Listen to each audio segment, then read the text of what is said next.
नमस्कार दोस्तों, back to our channel friends. मैं सबका अपने चैनल स्टॉक्स फॉर लाइफ पे बहुत स्वागत करता हूँ। दोस्तों ये फैमिली डे फिल्म बस आज 27 दिसंबर रही बात भारतीय शेयर बाजार की, तो हमें आज भी पॉजिटिव नोट पे क्रॉसिंग दिखाई ज़रूर दी है। तो जिनका शुरुआती 2 दिन बहुत ही शानदार थे, जिसके वजह से जो लॉसेस बहुत लोगों ने फ्राइडे के दिन विटनेस किया था, आई होप सबके रिकवर हो गए होंगे। बट इसी बीच में का ध्यान रखिएगा, दुबई की बात की जाए, कतर की बात की जाए, जितने भी मिडिल ईस्ट कंट्री की बात की जाए, अभी के टाइम का इस टूरिज्म को बहुत ज़्यादा प्रमोट कर रहे हैं।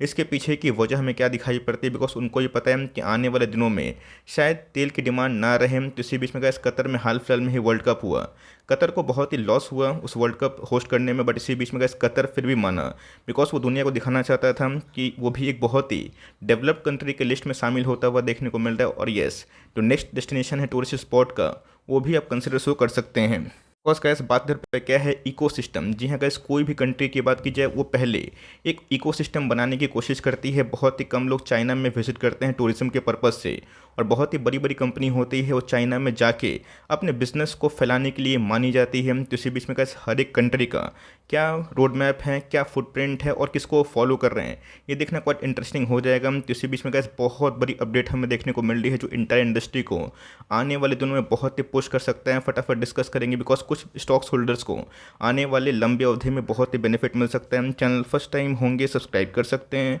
इस तरह की क्वालिटी कंटेंट को सबसे पहले एक्सेस करने के लिए। Now without dealing any for time, let's begin.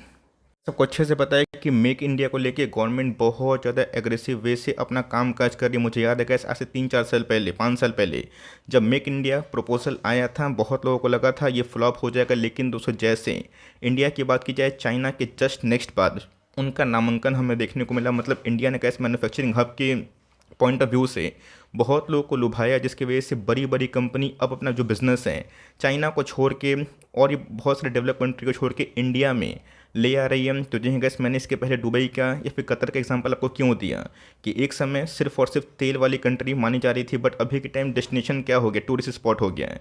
तो ऑफकोर्स गैस, एक इकोसिस्टम बनाने में सालों लगते हैं, और उसके बाद ही हम लोग रिजल्ट की अपेक्षा करते हैं। तो जी गैस, इसी बीच में इंडिया में कंजम्पशन तो है, लेकिन इसी बीच में मैन्युफैक्चरिंग, अगर इंडिया हब बनता है तो आने वाले दिनों में कैसे इतना ग्रोथ इंडिया का ये सेक्टर विटनेस कर सकता है, जिसकी कल्पना आप नहीं कर सकते। बिकॉज वेरियस कंपनी को चाहिए पीएलआई इसके मतलब इंसेंटिव, और इसी की वजह से कैसे वो चाइना को एकदम स्विच करने के लिए रेडी है। और इंडिया एक बहुत ही स्वीट स्पॉट पे है, जिसकी वजह से लॉन्ग टर्म में एक फेवरेबल बिजनेस मॉडल के तौर पे एक इकोसिस्टम इंडियन गवर्नमेंट प्रोवाइड कर रहा है उन सब कंपनी को, जो ऑफकोर्स अपना इंसेंटिव को बचा के अपने कुछ कॉस्ट कटिंग करके अपने बिजनेस में मार्जिन्स ला सकते हैं। तो देखिए गैस, पहले तो बहुत लोग ये फ्लॉप लग रहा था, बट जैसे जैसे गैस डेटास हमारे सामने आते देखने को मिल रहे हैं, बहुत लोग इसको लेके बहुत ही एक्सटेंसिवली चर्चा ज़रूर कर रहे हैं।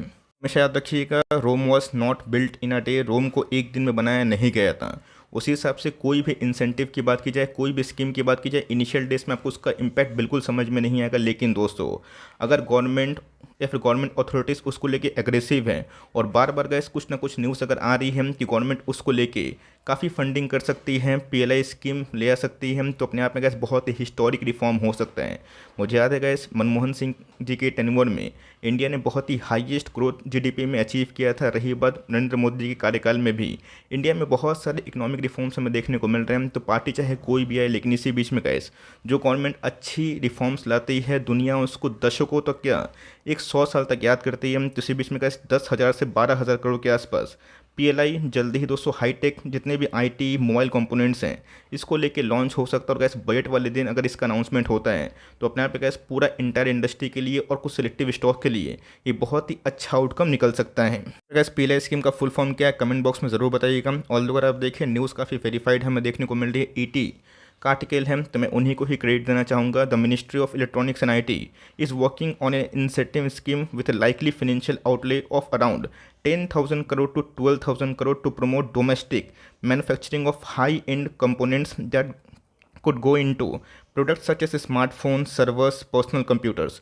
तो आप समझ सकते हैं दोस्तों, जितने भी हाईटेक वाले बिजनेस हैं, ये उनके लिए बहुत ही अच्छी न्यूज़ है। लेकिन इसका मतलब ये नहीं है कि पीएलआई स्कीम से और जो कंपनी बेनिफिट पा रही है उसका इसमें नाम नहीं होगा। बिकॉज मैंने क्या बताया कि हर एक सेक्टर दोस्तों ये उम्मीद बना के रखा है कि पीएलआई से भरपूर मौका पाया जाए, और इसीलिए क्या जो इकोसिस्टम बनता है ना, उसको इनिशियल डेज में बहुत ही कठिनाई का सामना करना पड़ता है, बट एक बार जब वो ग्रो हो जाते हैं तो लॉन्ग टर्म में गैस हमें उनका जो बेनिफिट है वो समझ में आता है। तो गैस मैंने क्या बताया कि वेस्ट कंट्री की बात की जाए, मिडिल ईस्ट की बात की जाए, बहुत ही एग्रेसिवली ट्राई कर रहे हैं कि कैसे अपनी जगह को, अपने देश को टूरिज्म में कन्वर्ट किया जाए, जहाँ पे उनके रेवेन्यू, उनकी जीडीपी टूरिज्म से भी अच्छी खासी कंट्रीब्यूट होती देखने को मिले। चाइना में बहुत तो जाते नहीं है बिकॉज बहुत कंपनी जाती है। तो यहाँ पे गैस हर एक कंट्री का कुछ ना कुछ प्रोज होता है, कुछ ना कुछ कॉन्स होता है, और कौन सी कंट्री का इसका बेनिफिट ले सकती है वो बहुत ही इंपॉर्टेंट इसलिए हो जाता है बिकॉज इंडिया के पास आबादी है, चाइना के पास आबादी है, इंडिया के पास मैन पावर है, इंडिया के पास कंजम्पशन है, इंडिया का जीडीपी वर्ल्ड के जीडीपी से एकदम डिफर है, फास्टेस्ट ग्रोइंग इकोनॉमी है। तो अगर उसमें गैस कोई फेवरेबल कंडीशन मिलता है तो बहुत कंपनीज कोशिश करेंगे कि अपने बिजनेस को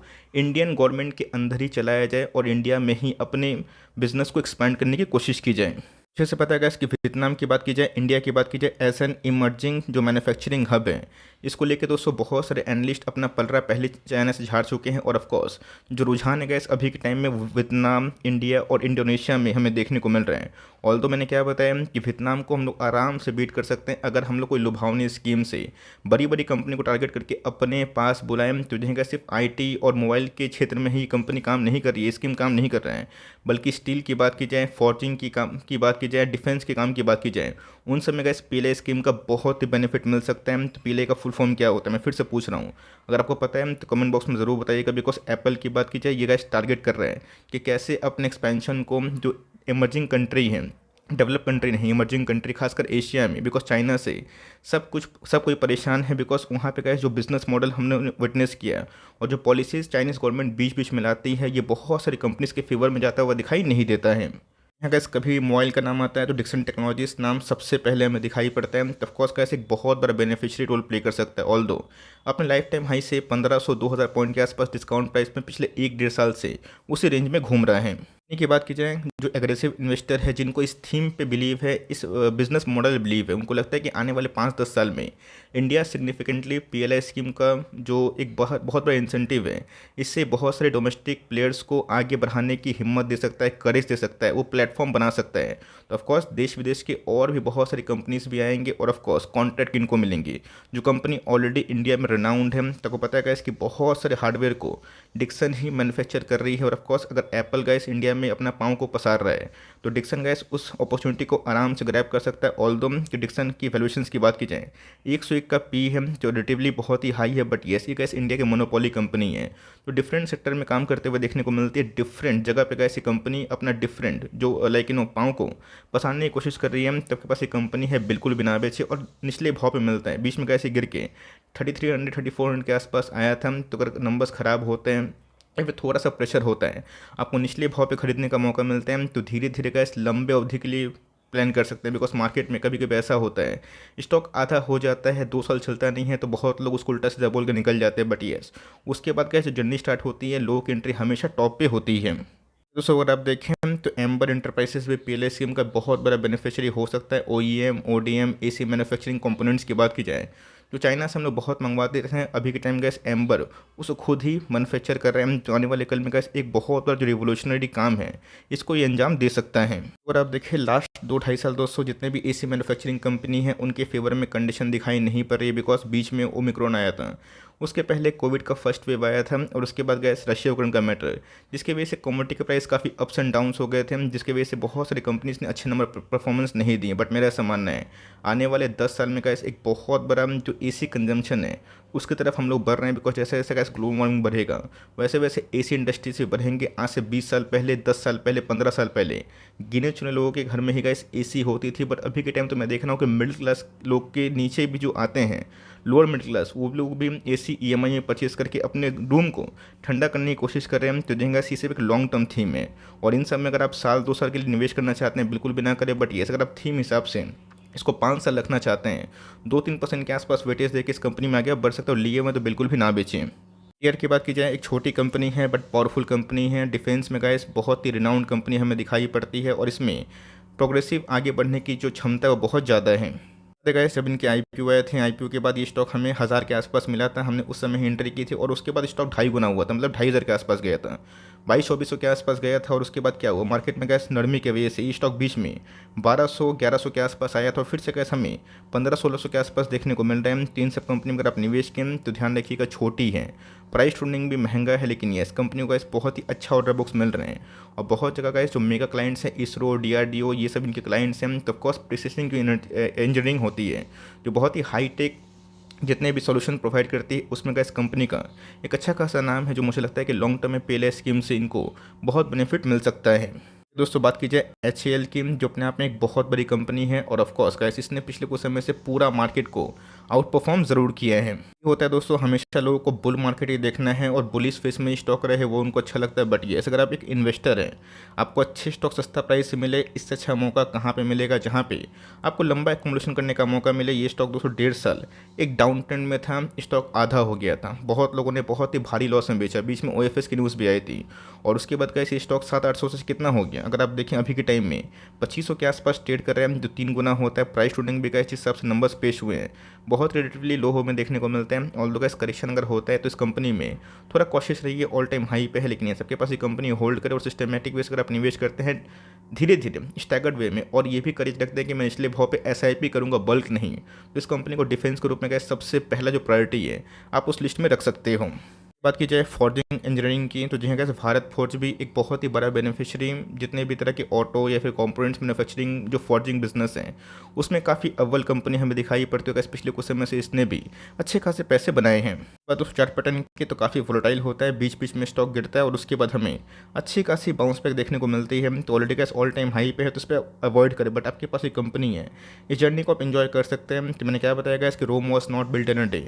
अगर आप पीएलआई स्कीम को देख के निवेश करते हैं और थीमेटिक फंड में निवेश करते हैं तो मेक श्योर गाइस आपके पास वो करेज होनी चाहिए कि अगर इनके फेवर में कंडीशन शॉर्ट टर्म में नहीं भी हो और एलोकेशन अगर आप सही देते हैं तो कोई डरने वाली बात नहीं है। लेकिन यस, कम से कम दोस्तों 5-10 साल का हॉरिजन नहीं रहेगा, तो इन सब कंपनी में आप हाथ ना दें। और तो बहुत ऐसी कंपनी है जो सिक्लिकल इसमें नहीं है, वो लॉन्ग टर्म में वेल्थ बनाएगी। लेकिन यस, पीएलआई स्कीम से क्या जो इकोसिस्टम भारत में पैदा होगा, इससे बहुत सारी कंपनी जो विदेशी है वो भारत में रह के ही काम करना पसंद करेगी। तो देखिए आपका क्या व्यू है इस एंटायर आर्टिकल को लेके, इस एंटायर वीडियो को लेके और कुछ कुछ कंपनी को लेके जिसको मैंने कमेंट इसमें डिस्कस किया, अपनी कमेंट्री को भी ज़रूर बताइएगा, कमेंट बॉक्स में लिखिएगा। और पीएलआई स्कीम का फुल फॉर्म क्या है नहीं जानते हैं तो गूगल करिए, कमेंट बॉक्स में मैं इसका वेट ज़रूर करूँगा। तो गाइस मिलते हैं जल्दी ही, तब तक के लिए bye, thanks for listening friends, God bless you all.